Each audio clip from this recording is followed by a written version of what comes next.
Thank you so much for coming. Most of you know me, but if you don't, I'm Deborah Davidson, the director and founder of Catalyst Conversations. I'm very happy to welcome you to yet another Catalyst Conversation. I think we're at 27 or something. We're very grateful to be hosted here by the List Visual Arts Center. I'd also like to thank the Cambridge Arts Council, our founding partner and fiscal agent, as well as the Catalyst Conversations Advisory Board for their advice, connections, and feedback. Catalyst Conversations was founded in 2012 to open a critical path for dialogue between the arts and sciences. We present artists from many disciplines whose work resonates with science in some way. We're interested in connecting art and science through programs, educational outreach, and public events like this, which demonstrate the conversation and synergy between art and science and technology. And this evening we are so pleased to present filmmaker Alberta Chu and research scientist Murray Robinson as they discuss their ideas that led to their current collaboration, FaceTopo. This project stems from their interest in the genetics of faces and a big question, which is a clear but genetically complex trait. Could one's face possibly represent a visible proxy for one's genome? Is it possible to eschew the DNA part and just map faces?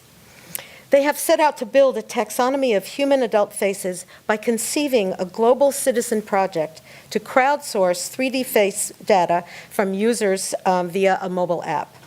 Chu and Robinson challenged the notion of ideal beauty. For them, data is beautiful. The more diverse facial data that they can obtain from different people globally, the more accurate their study will be. By collecting thousands of faces as varied as possible and analyzing the data, they aim to discover relationships that are significant to all faces. Murray Robinson is a PhD in molecular biology and is a founder of Molquant, which is a genomics data mining company. Dr. Robinson has spent more than 2 decades in biotech research and executive roles working to identify and develop targeted cancer therapies. Through his work on cancer, Murray was drawn to the emerging field of genomics, where he recently launched an effort to biologically annotate the genome. Combining genes, algorithms, data visualization, and lots of data, he builds tools to better understand how the subtle variations in each of our genomes contributes to our unique traits. Alberta Chu is a producer, filmmaker, educator, and co-founder of FaceTopo. She investigates the intersection of art, science, technology, and design. Chu has inspired global audiences with stories of art and science collaboration, techno-artists, technology subcultures, innovation, and the creation of monumental artworks. Recent projects include documentaries about an MIT Media Lab hackathon and the creation of Breaking Wave, which is a wonderful kinetic sculpture located at the Biogen company in Kendall Square. Alberta has a background in biology and has produced popular science programming for television. She's excited to explore the possibilities of FaceTopo as a platform to form personal narratives. So this evening, we're going to be tweeting the event through the hashtag CCFaces. So if you have a mobile device and you're tweeting, you can submit ideas and questions that way. And we also have mics for the audience. So unlike our usual conversations, we're inviting the audience much earlier, even during, to ask questions and participate in the conversation. So without further ado, Murray Robinson is going to start. And many of us are creating these targeted therapies towards those mutations. That work has really gotten me interested in the bigger question of how does all the variation in all of our genes impact the various traits that we all have. And it's really gotten me interested in this bigger issue of genomics and the many, many applications. And so today we're just sort of thinking about these ideas that Deborah introduced. Is your face a window to your genome? And we'll spend some time chatting about that today. So as you know, in our 46 chromosomes, each of us has 3 billion base pairs of information, and each of us has a unique genome. Recently, we've discovered actually that even twins, and even identical twins, have spontaneous variations. So even twins' genomes are unique. And so what is it about that unique genome that we can understand and characterize? And it's so large, it's been a really, really big challenge for all of us to sort out.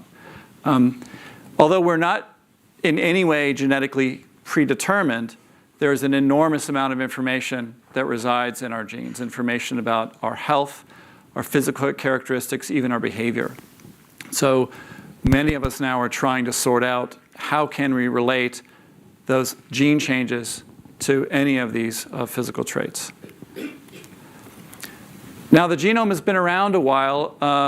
A big heralded announcement in 2000 of the first draft of the human genome by two industry and academic government competitors together here in Time magazine with a quote, "The historic feat that changes medicine forever." Well, that was back in 2000. As many of you may have heard, this has been the kind of press that we've seen since then. In the last 10 or 15 years, the genome has been a huge disappointment. Where are all of those changes in science and changes in medicine? What's happening? Why hasn't it been better? Well, one of the things that I think we don't appreciate is that one genome isn't enough. Just to have one genome really gives you a parts list, but it doesn't begin to explain all of the variation that each of us have. And as they started out at $100 million a pop, we weren't going to sequence a lot of genomes. And so let's recognize that most of our genomes, more than 99.9%, recognize that chimpanzees are 96 to 99% similar to us. 99.9% is all the same, but at 3 billion bases, you've got more than 1 million variants across the genome. And it's those variants that are so important and that we're interested in characterizing all of the variation that we see among us. And so $100 million isn't going to do it, but this is what's happening right now and why we're in the middle of a big revolution. And that is that there's been a dramatic technology breakthrough here compared to Moore's law, which is famously rapid change in technology. And you can see in green the cost of sequencing since 2000. And it's dropped down to 2014 where it's $1,000 a genome. So all of us in the developed world have an opportunity to get our genomes done and get that information. I just had mine done in January. The challenge is we don't really know what to do with it yet. But this is really the driving breakthrough that's going to cause a lot of changes, and we're all trying to dive in and figure it out, and none of us have yet. But what is there? What can we discover in our DNA, and what is happening today? So the first applications have already started, and there is a great revolution going on in my field in cancer treatment, where actually you're not sequencing the person, but you're actually sequencing the tumor that's acquired all those changes and choosing drugs to match those alterations that have occurred in the tumors. And that's a pretty exciting field that's happening right now. Another area that's very active right now is rare diseases in newborns. A child is born, something's not quite right. Before they would go through a challenging diagnosis, now they sequence them. And you can very often get a diagnosis very early on and sometimes, not always, match them with appropriate therapy. The other thing we're all working on is not really so much ourselves, but as we sort out all the variation in genes as they relate to different health risks, is we're discovering the root biological causes of complex disease. And that's really exciting that a lot of people aren't talking about, that we're using all those data to come up with new ideas about treatment.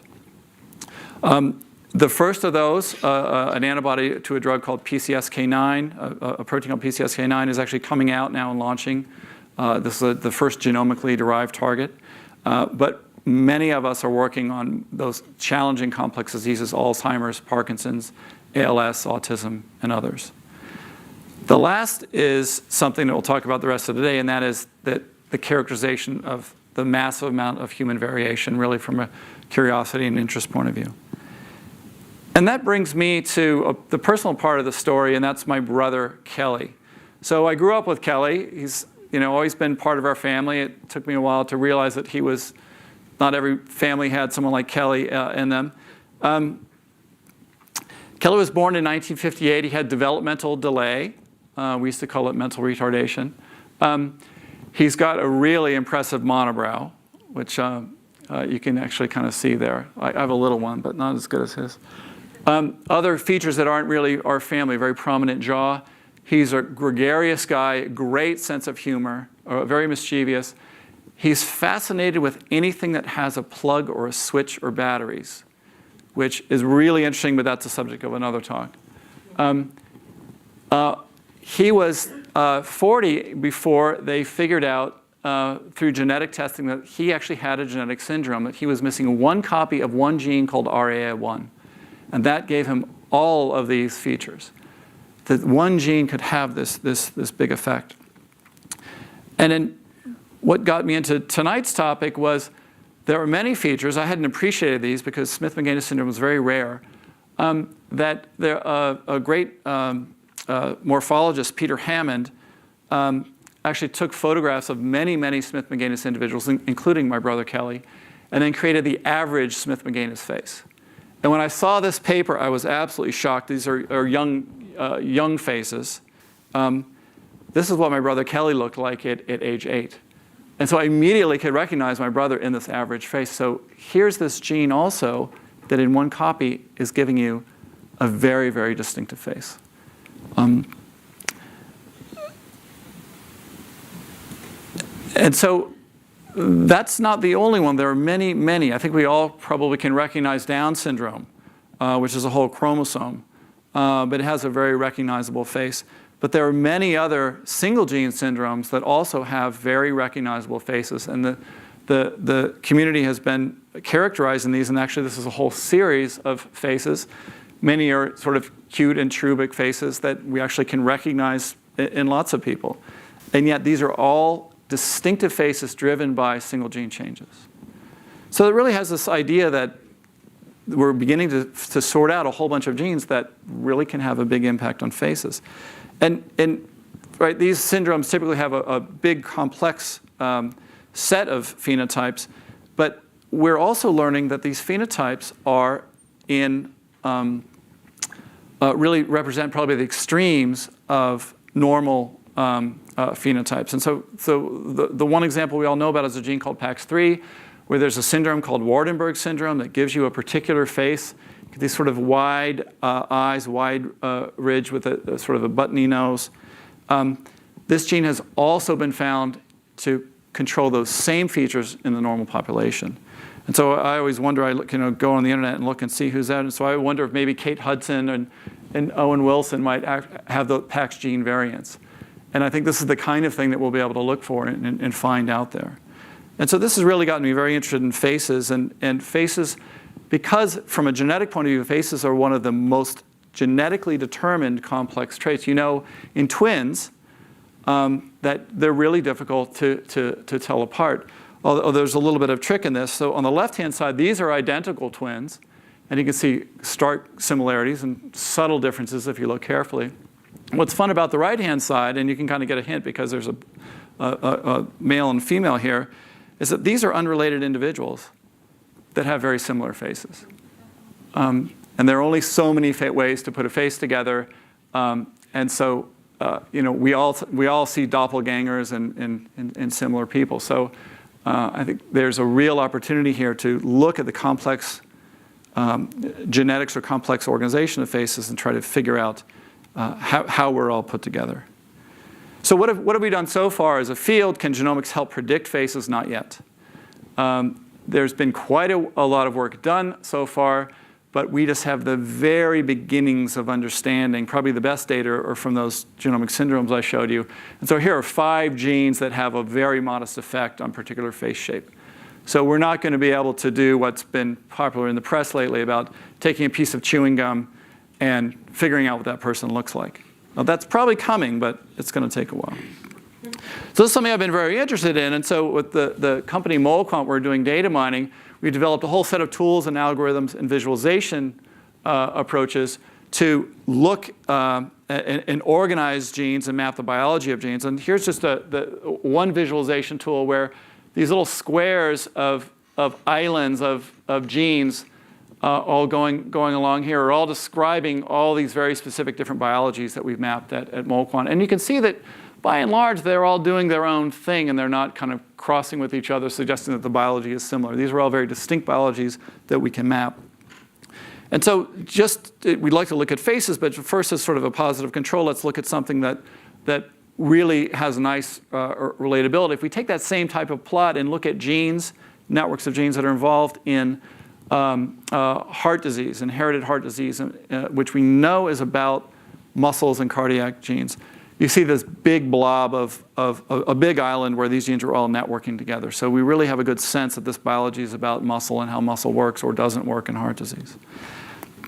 So then we looked at the face genes, and we picked the known genes plus a bunch of other candidate genes, and you can see a pretty sparse picture. What this tells us is that face genes appear to be spread across a wide variety of biological processes. There are probably lots and lots, portrait of your DNA, why not? Why not just skip that and go to network faces directly? And so, a pretty cool idea. So started looking at that and looking at all the diversity of faces, and can you find different groups? How do you organize that? So here's an example of composite faces from a real great diversity of people. And I think you can see in here, if you look carefully, these composite faces, a lot of beautiful and interesting subtlety here by country of origin, but it's even more complex than that, where the faces can all part out, form groups, subgroups, and all kinds of other things where we actually can do the same kind of things we did with DNA, just with the face information. So these are from 2D portraits. We all recognize that 3D information is really important, but that's been technically so hard to get at. But that's what we'd love to do, get 3D face information. And once you do that and turn it into a number, the algorithms we're working at MolQuant can really derive all these quantitative relationships with faces and map them and plot them and characterize them and such.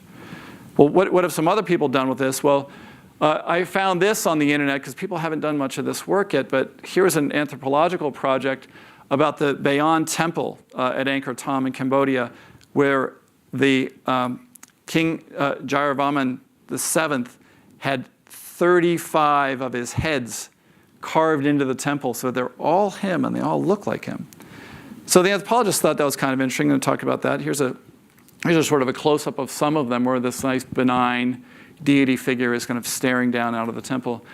And so they brought these huge cameras and did 3D scanners and 3D scanned all the heads and then mathematically quantified them. So these are the kinds of things that we'd like to do as we go forward in this project.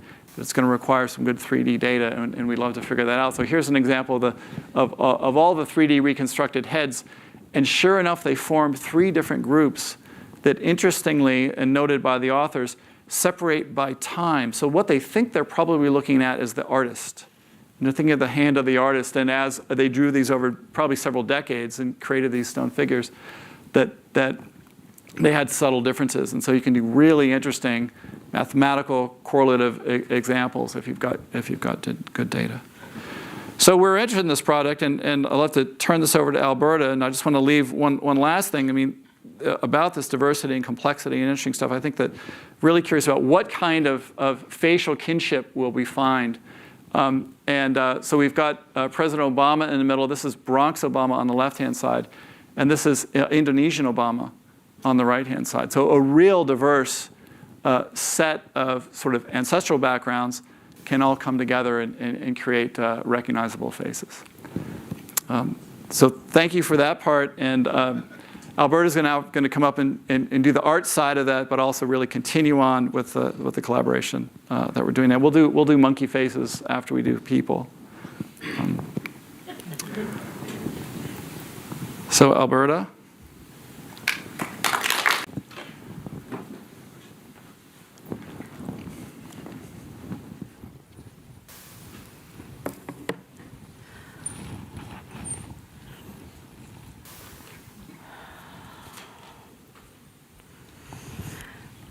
Hi, friends. Thanks for coming out tonight. I tell stories at the intersections of art and science. This is an area full of ideas, inspiration, and interesting people. By telling these stories, I hope to inspire future creators, makers, and inventors. I've been working with Murray to develop a global data-driven science project to build a Wikipedia of faces. It's been interesting to be doing the making rather than only documenting the making. We hope our face project can be a tool for people to explore their personal narratives. Every face has a story: who you are, who your parents are, where your ancestors come from, and with enough data, FaceTopo can help reveal the stories in all of our faces. About a year ago, while Murray was getting all mad professor about genes and faces, I was starting to shoot a documentary about genetics and privacy. Artist Heather Dewey-Hagborg made 3D portraits from DNA extracted from gum, cigarette butts, and hairs that she found in New York City subway stations. The faces that she made are fictional, but someday this may be possible. I think a lot about genetics and privacy, and I'm not really interested in having my genome sequenced. Faces are interesting to me. I've always had an uncanny memory for faces. We see faces in everything. This is called pareidolia.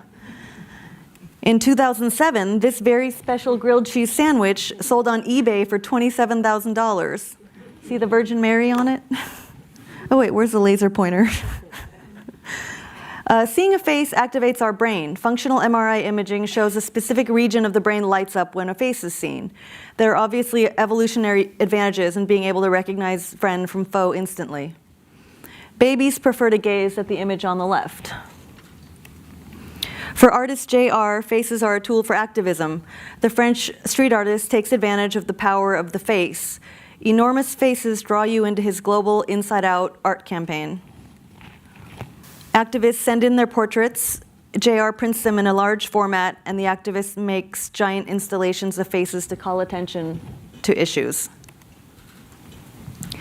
There are many areas of face research. Psychologists study how we perceive faces, how memorable a face is, perceptions around face, age, ethnicity, and emotion. Face perception: what is a trustworthy face? What is a cooperative face? Are there relationships between faces and health, sexiness, and attractiveness? You can participate in face research online by taking quizzes and surveys. Researchers that study facial expressions and emotion that teach computers to read emotion. This is effective computing. A New Yorker article from January highlights the research of MIT alum Rana El-Kaloubi, who started out researching how the autistic perceive emotion, and her company is now getting contracts from media companies who want to know how we really feel about the media we consume. With this technology, they'll skip the survey and just read your facial expressions while you watch. Leonardo da Vinci, in his Aesthetics for Human Face and Anatomy, investigated facial balance and symmetry during the Renaissance. His artistic depictions of faces were realistic and studied. Da Vinci was after the notion of ideal beauty and articulated the rule of thirds and the rule of fifths.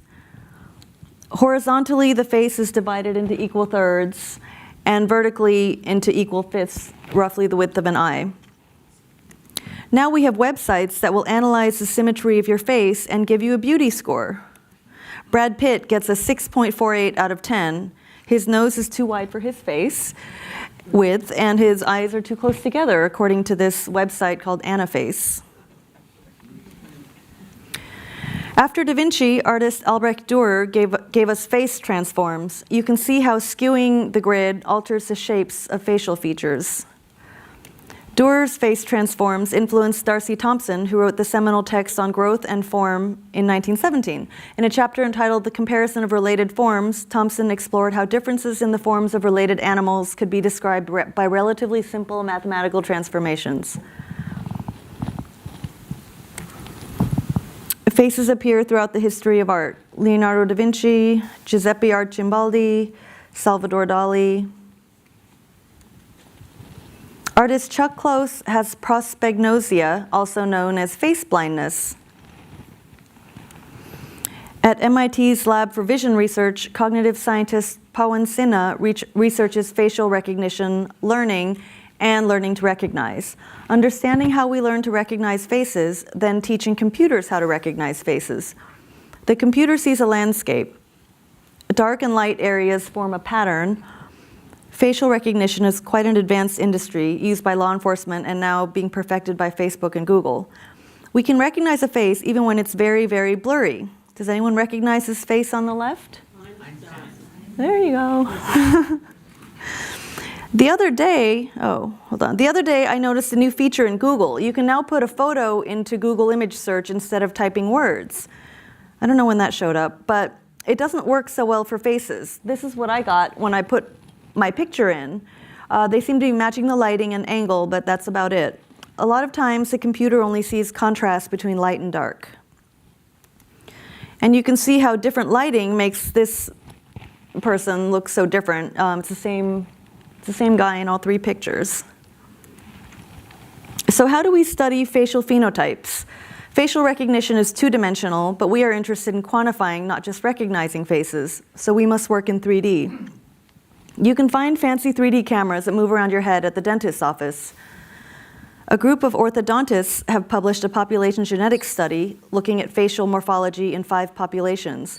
This field is also called biological anthropology. Da Vinci was concerned with ideal beauty, but for us, all faces are beautiful. Like with the genome, one data set is nice, but you can really learn something from a data set of thousands of samples. The more diverse facial data we can obtain from different peoples globally, the more accurate our study will be. By collecting thousands of faces as varied as possible, we should discover relationships that are significant to almost all faces. Information may emerge from the data. Citizen science is when non-scientists can participate in data collection. Usually it's environmental science, like counting birds, extracting water samples from a local pond. But we thought that we could use the internet and the cloud to collect face data from global users, so we set out to develop an app that puts 3D face scanning into an iPhone. People can make 3D selfies with our mobile face app, FaceTopo. You can become a face in the cloud. You join the community by creating a private account, and the FaceTopo app translates your face into number data, and your photos stay private. So this is a face in 3D space. Oops, hold on. This is a face in 3D space derived from our FaceTopo data. We plotted the facial landmarks and then animated them. That's Murray. Looks just like We're hoping that FaceTopo will be a tool for genealogists to build visual family trees. This is Scarlett Johansson's family.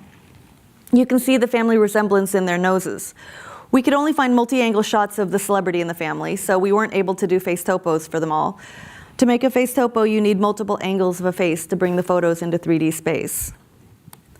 Here's our family's FaceTopo face tree. It's a dendrogram.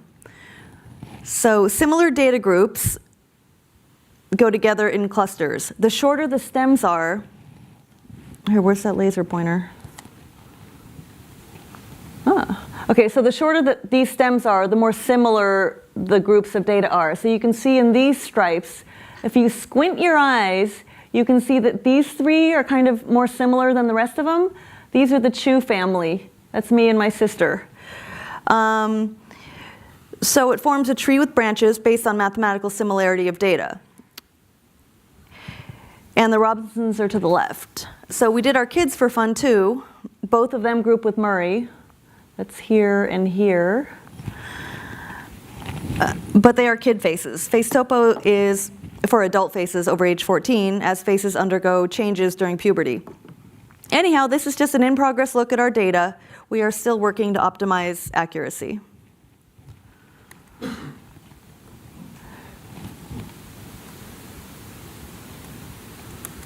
Okay, and it's said that everyone has as many as 7 face twins out in the world. These people are lookalikes but unrelated. And Murray showed slides from this photographer. And then the Twin Strangers project, which launched a couple of weeks ago, has captured the public imagination. 3 friends in the UK started a contest on social media for everyone to help them find their twins in the world.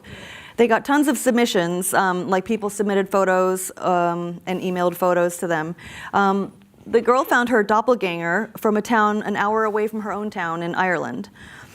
Once FaceTopo has a significant number of users, lookalikes may emerge from the data, and users may opt in to connect with their lookalikes. Maybe FaceTopo community members will be able to make face trees based on their lookalikes instead of their families. Testing our FaceTopo system with photos of public figures, we made this celebrity dendrogram. So if we run algorithms on the data from FaceTopo measurements of 24 celebrities and public figures, we can create groupings of faces based on how similar their face data are. This tree plot makes branches based on similarity. It's still early and we need a bigger database, but this can be fun. Let's pick 2 data sets that group closely together and see who they are. On the left is President Obama, and on the right is Luis Ortiz, better known as Bronx Obama. So we're looking forward to seeing what we get when we have thousands of faces in the database. Artists and scientists both come up with an idea, then set out to realize it. Along the way, problems are encountered and solved. Whether science experiment or art project, the end result is sometimes exactly what was initially planned, but often not. There we find the art in science, to be open to possibilities and recognize when you've got something interesting. So you can help spread the word about FaceTopo.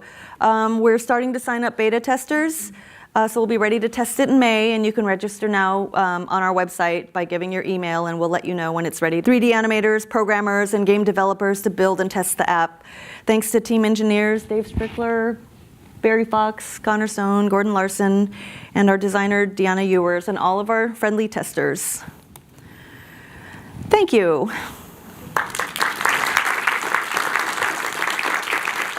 Similar and very different kind of ways of looking at this issue of mapping the face. So, Murray, did you want us, but you might have a question to start, and then we have some Twitter tweets. We'll ask you or say them to you, and if not, we'll just grab the microphone. So, Alberta, I was sort of struck by your getting away from the DNA and going straight to the faces. And so one of the things that we know about faces is age. And so how are we going to deal with that part about the younger people and the older people? Like even some of our kids seem like they group together. So do you think that is there a way to maybe take a plot of like photographs as they get older and then map aging in faces and then be able to normalize them? Or? Like people could make a FaceTopo like once a year and measure how their face changes with age. Yeah, that would be hard, I guess, wouldn't it? But if you could reverse it. Yeah. Actually, I'm going to jump in. That question made me think of, probably a lot of people know about this series by Nick Nixon, where he photographed his wife and her 4 sisters from the time they were in their 20s until like now. So he's actually collecting really interesting data about those five people. And it's as you look at the sequence of photographs, they were shown recently as a group, and it's very kind of touching and very emotional. But it's also, you pay it like, oh, that's how that one changed, and the bodies, the faces, and anyway, maybe your project can, those kind of art projects could be part of your FaceTopo. Yeah, project. Wouldn't that be fun? One of the things that has been challenging, and I think limits the kind of tools that Google's been using, is that I think we all know this intuitively, we probably don't think about it, is that you really need to have that 3D information. And that was something that we thought, oh, we'll just get 2D. But we kind of all know that there's so much 3D information missing in all those photographs and all the portraits. And so I think that was one of the big challenges for building the app was figuring out how to get 3D in a 2D picture. Right, and it's right. I don't know if you've solved it all, but it's been a big issue. So if they were prescient enough to take sort of a bunch of pictures around the corner, then you'd get it. Yeah. But that's something that we learned in this project that I think is going to be limiting, that you really need to have good 3D information. Right. That just another thing came to mind, which is the movie Boyhood. So, I mean, we're fascinated with the face over time, the body and the face over time. So he had 12 years of the changing child and the changing adults as well. So, Yeah. go ahead. Yeah. Hi. Yeah, the Nixon example is really key, and one of the things that's striking about each of those photographs over the years is the ground, if you will. The face is the figure, and then there is the ground, but it's not only the physical ground, it's the psychological ground. In other words, you can see in the faces differences in the relationships among the women, et cetera, et cetera. And that, to me, is hugely compelling and maybe something that you guys could consider as a, I hate to say added ingredient, because I think it's more than just an ingredient. I think it is absolutely central, versus taking a face and looking at a face in isolation, because no face exists in isolation. And so how do you encompass those relationships? Again, psychological or physical or whatever. Yeah, interesting. One thing that we noticed when we were sort of collecting faces was Obama and his doppelgangers. And one Bronx Obama, when he's looking serious, looks a lot like Obama. Indonesian Obama, when he's smiling, looks like the smiling Obama. And it's sort of to your point, there's so much, and Alberta covered this as well, there's so much expressivity in your face, and that can have its own sort of gestalt as well that you think about. And we'll probably learn a lot about how different faces react under different conditions as we start embarking this project. Has anyone taken a group of people with prosopagnosia and asked them to draw a face, and maybe even their own face?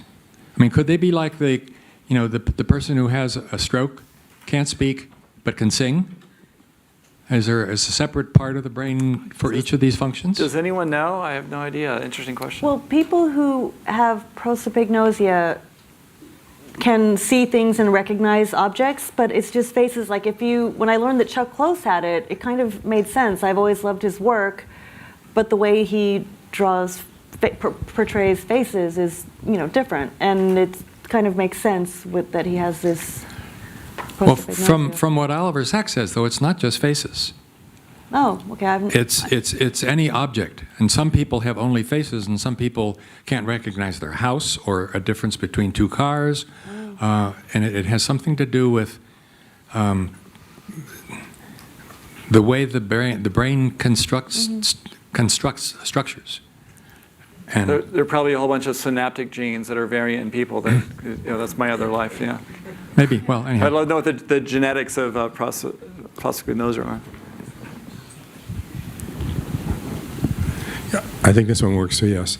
Well, looking at the way you sort of compare the genome versus the face analysis, I mean, it seems like there's a huge distinction there, because the genome, I don't understand it perfectly, but is basically a yes or no kind of thing. I mean, either it's this or it's that, right? It's knowable. It can be recorded. That's what you got. That's the math. Does it? And it seems like analyzing faces is so complex and so open to interpretation and so variable. I'm just curious, how do you make that analogy?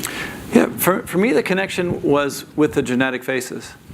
Which because I was with you, I thought, well, that's really going to be complex, and there's so many things going involved, and to see my brother's face in the average face really struck me.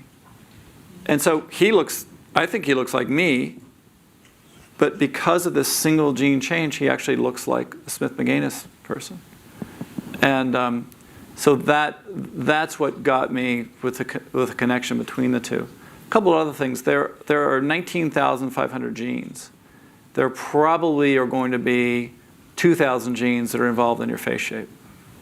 So you probably have a good chunk of information in this fairly complex structure. And so what to me is sort of creepy, so it's interesting, is will you have certain facial features that will also link to a heart condition or some other health trait? Because as we saw in the genetic faces, sure, you have a specific face, but there are a lot of other things going on in those individuals as well.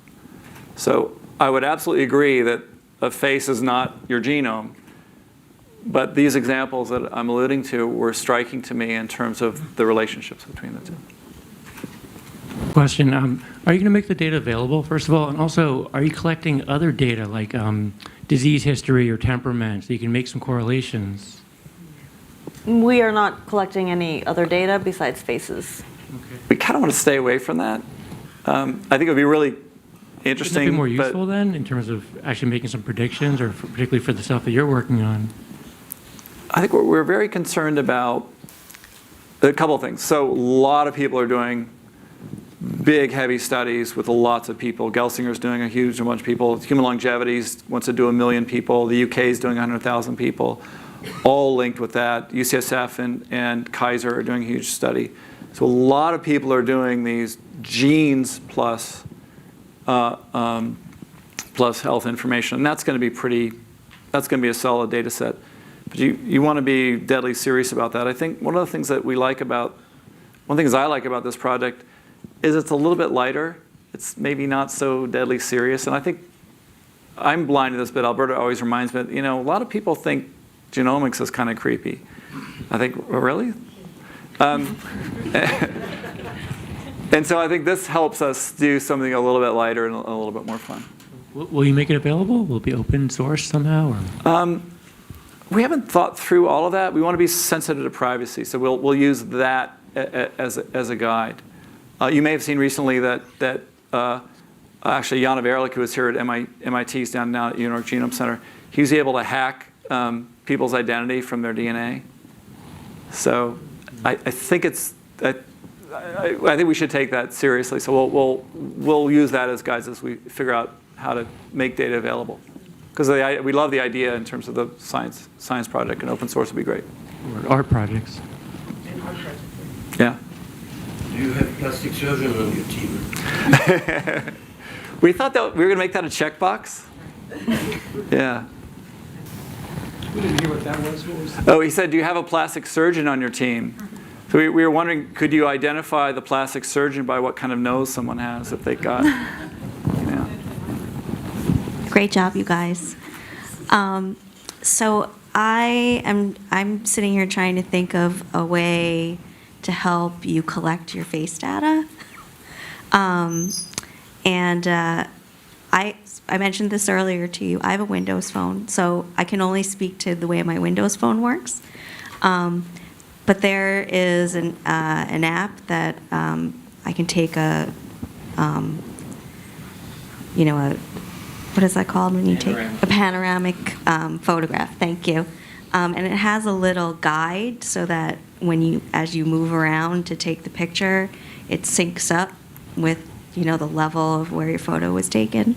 If you wanted to get somebody's 3D data from 2D pictures, could you make that part of the app so that they are positioning their face in a way that Our app does something like that. We just have the camera stationary, and the person you turn your head.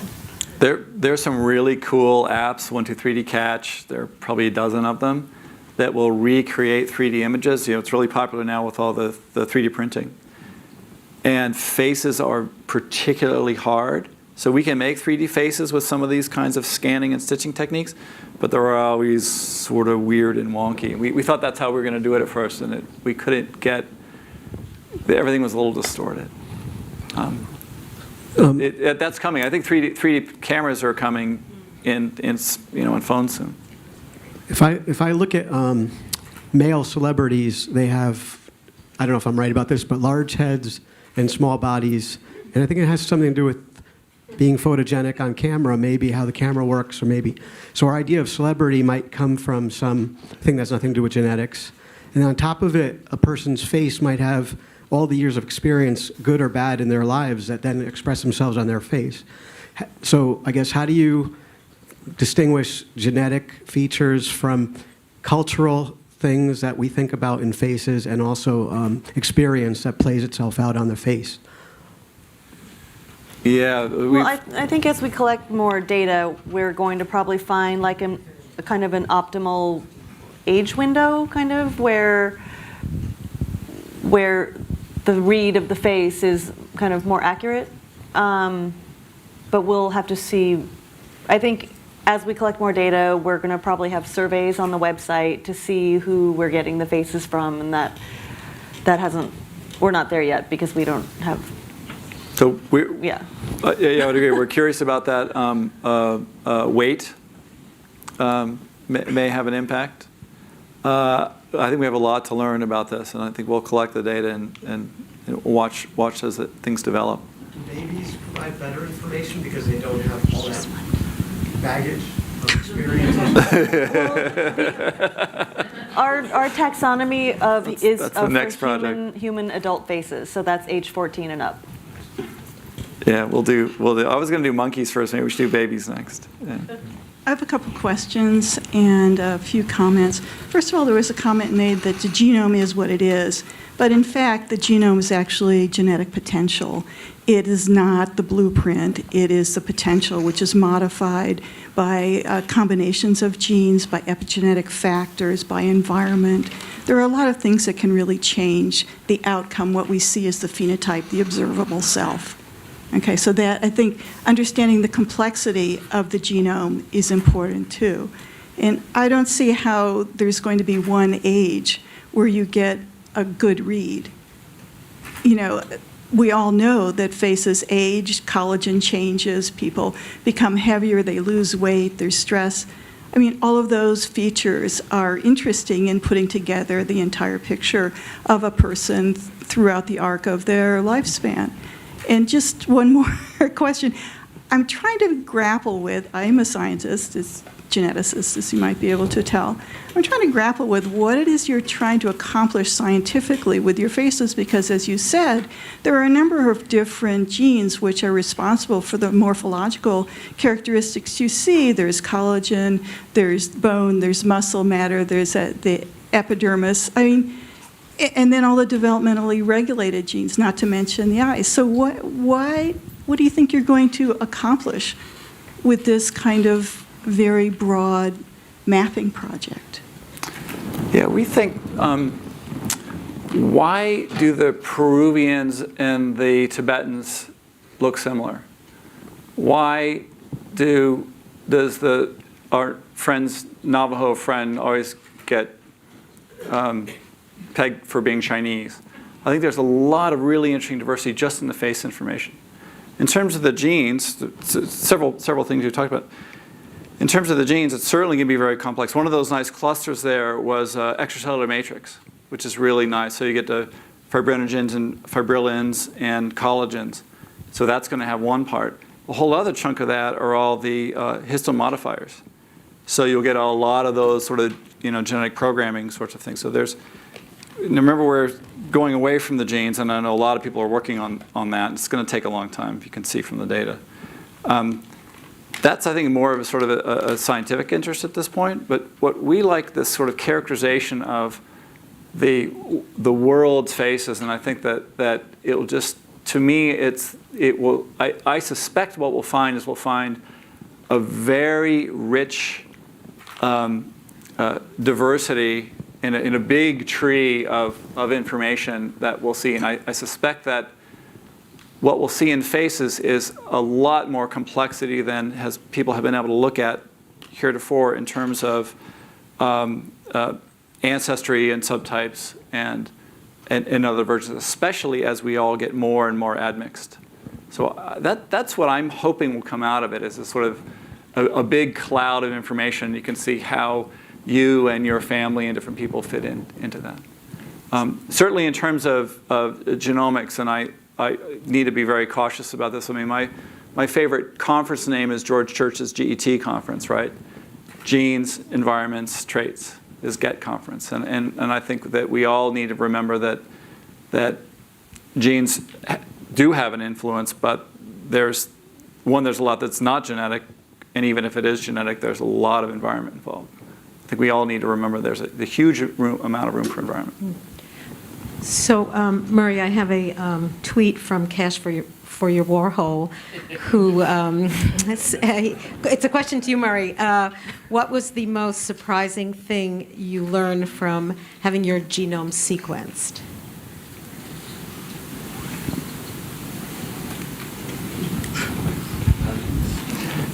The fact that I have to sit and think about it is the answer, and that is how little we know about our genetic information today.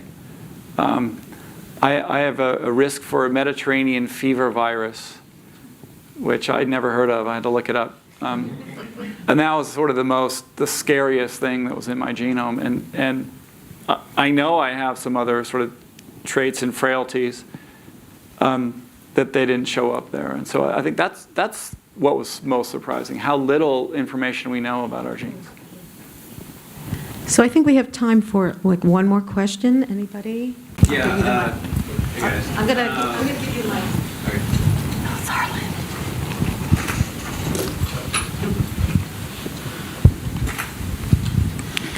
Harlan. That was great. Thanks for explaining all that. I just had a question about, like, is there the possibility, or do you guys think that based on somebody's physical appearance and how their faces evolve, you would be able to detect if someone has like a predisposition for like Alzheimer's? Is that possible through someone's physical appearance? Like if you face mapped 100,000 people who had Alzheimer's, would you be able to detect some kind of similarity? I wonder, right? You would have to collect the data to even learn, right? We had a question on this earlier. One of the things that we do notice is that genes that do affect, your facial morphology are often pleiotropic, meaning they have other functions. And so it could be that certain basic facial features, not just sort of how you're looking for a diagnosis maybe, but just the basic facial features, may be linked to other physical traits, either protective or risk traits, just because that signals that the level of activity of that gene that makes your eyes so wide apart may also impact the development of your ventricles in your heart. We're not going to be looking at that, but that, 20 years from now, that stuff is all probably going to come out. So I think that is a great place to stop, and I just want to thank you all and Alberta and Murray for a really, really, really interesting topic. We could probably keep going for a long time.